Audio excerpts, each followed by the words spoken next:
Supergirl. Hey guys, it's me, Joy of joyfulworld.com. You know, I'm a little extra when I'm ready.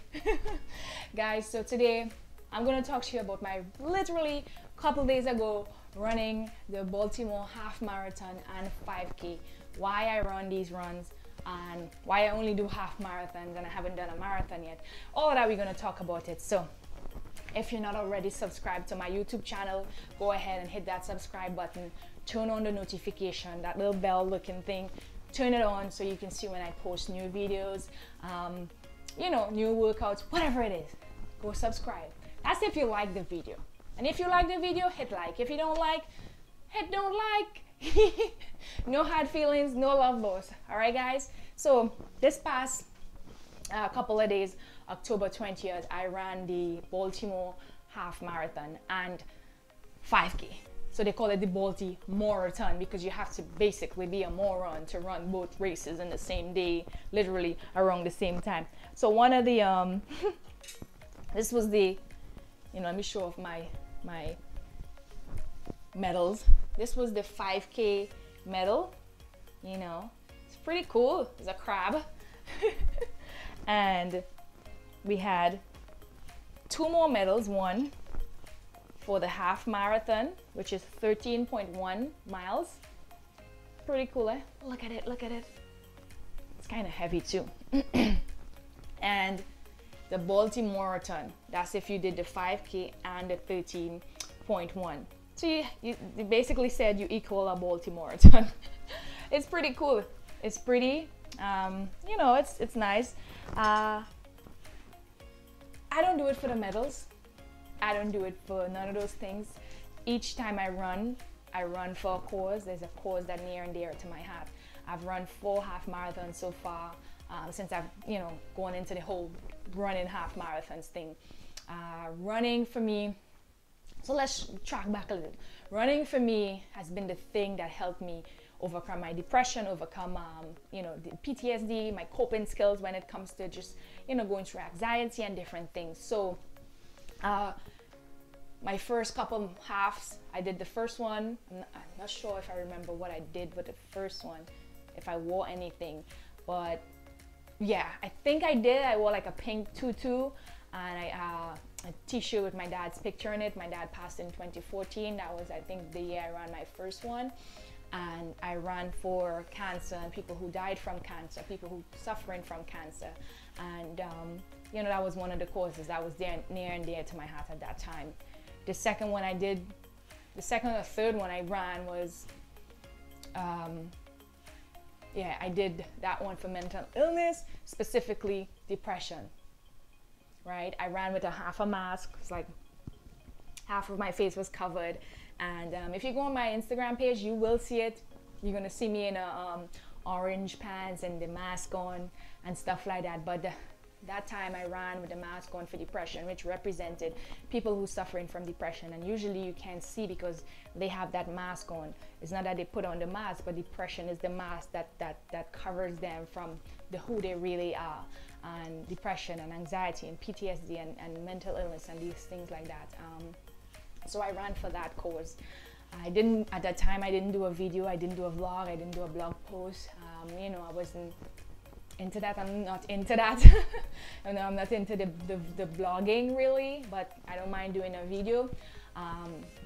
So this year, I ran this Baltimore half and 5K, and I remember my friends and they told me they were coming from Trinidad to run, and I was like, oh my gosh, I'm gonna run too. And each time I run these long runs, I'm not just going to run because, first of all, it costs money to run.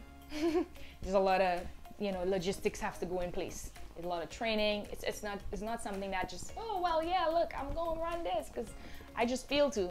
So for me, I make it into something that is a cause near and dear to my heart. And this cause that I ran, and I put on all the superwoman looking things for, is the Me Too movement. And you might say, oh, the Me Too, oh, that was just, the Me Too movement not just the Me Too movement in the headlines. I specifically ran for all the Me Too women that are not in the headline, that will never be in their headlines because they are so afraid to tell their stories, or they would never tell their stories because of shame and all these different things. And one of the things that made me really strongly do the run again and for this movement, and even get in the whole get up of this Supergirl outfit. And the Supergirl outfit, I love Supergirl. I watched the show, and it represents for me somebody with power, but you not necessarily have to be in the headlines to show that power. All right, and the reason I chose Supergirl is that's one of the reasons. You know, it's like she's such a, you know, quiet in the character, you know, quiet, nice girl in work, and then there's a different time she's fighting villains and doing this and doing that. And for me, that just embodies everything that is a woman, specifically a Me Too woman, a woman who has been sexually assaulted, sexually abused in any way, form, or fashion.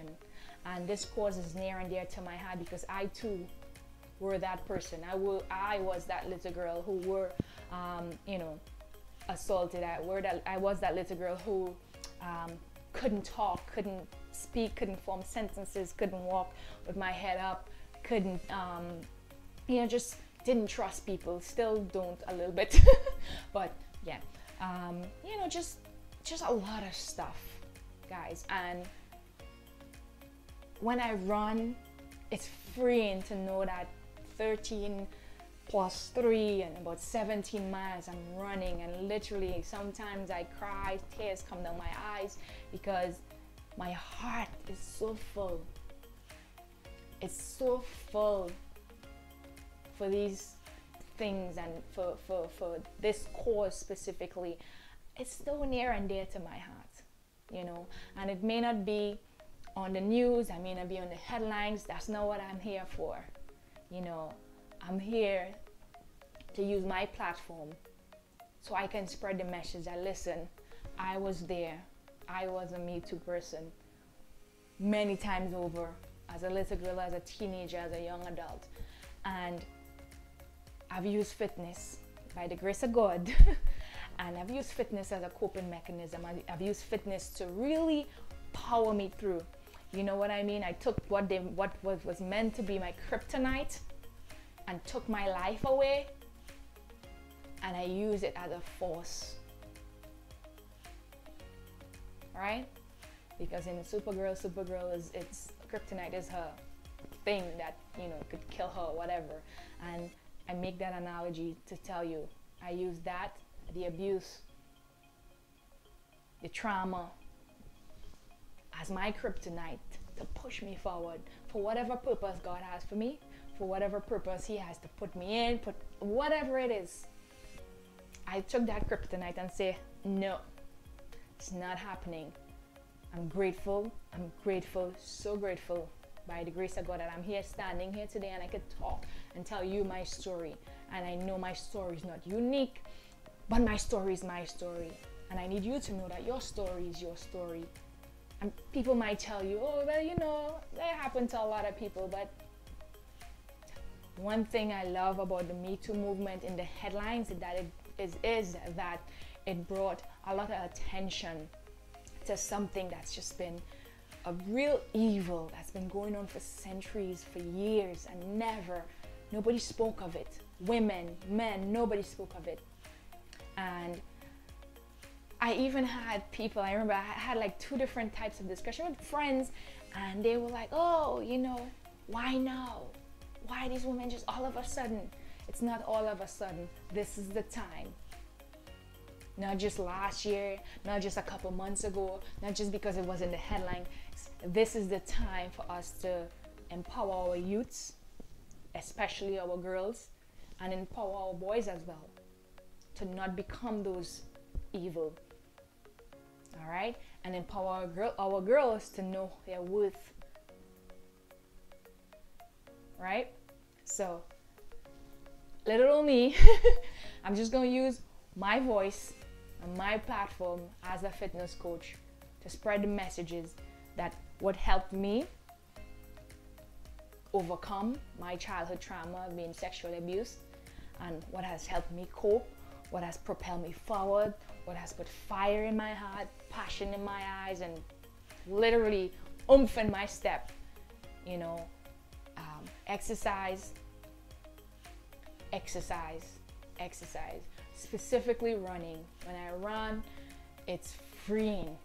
When I run, it's a whole new ball game. You may not like running, and I know I'm probably going on and on and on, but you may not like running, but find that form of movement that helps you feel the freest form of you possible. And that might sound strange to you, that might sound foreign, but try it. All right, guys, this was my take of the Baltimore half marathon. It was hard. It was damn hard. There was a lot of hills, there was a lot of valleys, and guess what? It just reminded me of the things that we go through in life, whether we go through it as a little girl, as an adult, as a woman, whatever it is. There was hills and valleys, hills and valleys. Every time we go up a hill, we went down, and there was another one, and we went down. And I kept saying to myself, I remember at the 9th mile, I was like, what the hell? What is wrong with you? Why you just choose to run a half marathon again? You didn't have enough? Like literally you play these mind games, and after I start battling with my mind, the voice in my head, I'm like, you know what? Shut up. I'm doing this for a cause. I'm doing this for all of those women who would never tell their story because they're too afraid to tell their story. Because they're afraid what people will think and say. Just as how you see in the news what people thinking and saying. And I kept running, and I kept running, and there was the 10th mile, and then there was the 11th mile, and then there was the 12th, and I was like, yeah, the finish line is almost there. And then I started to cry while running, because it's always emotional for me. I always tell my clients, if you don't put a goal in front of you, there's no way you're going to accomplish anything that you want to accomplish. If it just happenstance, oh well, I want to do this, I want to do that. The goal has to be in front of you. You have to see what the finish line is and work your way back. Because I know what a finish line is. I know 13 miles. I know what 13.1 mile is. But guess what?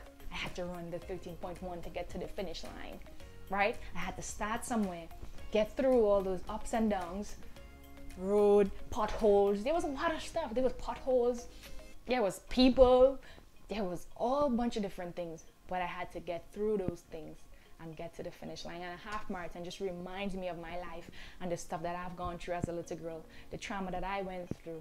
And as much as some people might think, if I do share the nitty-gritty of my story with you, you're gonna be like, oh my gosh, that was horrible. How could you survive? And how could you just look and be normal? Only the grace of God. I cannot explain it. I could only tell you what I use as coping skills, as coping mechanism, you know, and the stuff that I use to help me on my healing journey. And healing only comes when you decide that you want to be healed. All right, guys, a lot of times people are stuck in their situations because they have not decided that they want to be healed. They didn't decide to take that first step. Now, deciding is one thing, but you have to take that first step towards the journey of healing. It's a journey. It's been a long process for me. You know, it's been a long process. It's going on maybe 6 years. I still see my therapist. It's been a long process. It's not easy. It's never easy. As a child, when you know, the normal cycle of life has been interrupted by trauma, it's never easy. Because you grow up to be sometimes an adult who, you know, all over the place. And sometimes by the grace of God, you end up using whatever was done to you for a greater good. So with that, guys, I know this might be a little heavy. You might want to watch it in a little quiet time, you know, and it's heavy. It's heavy for me. I usually don't talk about my story, not because I don't want to or not because I don't want to share myself. I'm not that type of person. I have taken my steps into my healing journey. I go to a therapist. I don't need to share on social media my journey. I don't need to do that. I do it because I want to help other people. You know what I mean? I don't do it because it's therapeutic for me. That's not therapeutic for me. You know, other people maybe, yeah, all well and good for you, but that's not therapeutic for me. Talking to my doctor, or talking to my bestie, talking to my hubby, that's more like, that's where I feel at home. Sharing on social media, I would not share that much. I would not share the nitty-gritty details, but I might share certain things so that somebody out there would see it and be like, oh my gosh, oh wow, I didn't know that about her. A lot of people don't know. You know, even people who are close, sort of close. So with that, I know this is a heavy video, but I just needed to let you guys know why, all these reasons for why I do runs, why I do the long run, I usually tie it to a goal. And usually the goal is a cause, and usually the cause is near and dear to my heart. So with that, guys, please make sure to subscribe, turn on the notification button, comment in the comment section, and be sure to reach out and get help in your journey. Reach out, get help. There's so many resources out there. Reach out and get help and start your healing journey today. This is the end of the half. So about ultramarathon, and the half. Crazy, right? Whew, guys, it was a long 13 miles. Listen to me, it was crazy, it was exciting, it was fun, but do it for the cause. This was for all of those #MeToos who are silent, who are not in the headlines, all right, who are afraid to tell their stories. But this run, I run for you, all right? Don't be afraid. You got the superpowers. Be brave. All right, guys. Peace, love, and fitness.